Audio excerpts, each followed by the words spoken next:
Shauna Petrie, 2011 provincial champion.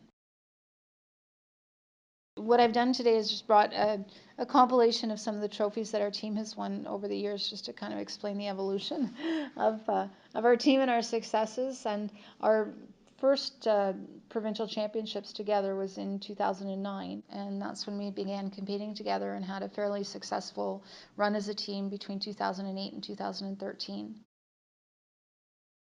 I had been involved at a parachuting club at school and had done a minimal amount of training to prepare myself for that first jump. I had 2 parachutes that malfunctioned and ended up falling 3,000 feet, and as a result I ended up with a spinal cord injury.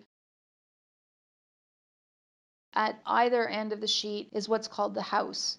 And so the house is comprised of 4 different circles within the house. You've got what's referred to as the button at the center of the house, and that's where you're going to be able to score. Key difference is that we don't have sweeping in the game. And so in the absence of sweeping, it means that as a wheelchair curler, we need to be a lot more precise with our weight. Key equipment being the delivery stick and also the stabilizer bar. The stabilizer bar being the bar that you put on the front of your chair to allow you to keep your shoulders square to the broom and also to give you that extra bit of balance. They play a very balanced game depending on what the situation calls for and whether they're up on the scoreboard, whether they need to get points and generate points.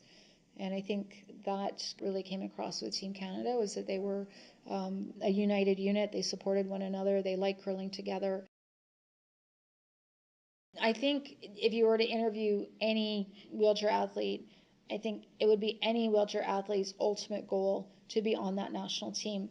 And I think anyone would be lying to say otherwise. That would be everybody's ultimate goal, to be able to have that opportunity and have that experience. I made the decision that I really wanted to grow, like personally and professionally as an athlete, and to stay with the team wasn't going to help accomplish like my goal. But for me to be able to develop as an athlete, I really needed to make that step and kind of walk away from the team and start over again. Because in Canada, we have a very different process for wheelchair curling than we do for the able-bodied curling. Whereas what happens in wheelchair curling, you could experience all the success in the world as a team, and you could go and win the national championships, but that's where it ends, because the Olympic team is a chosen team. It's like wheelchair curling is still evolving. There are still going to be a lot of changes, I would foresee, over the next 10 years. The sport has changed significantly since its inception,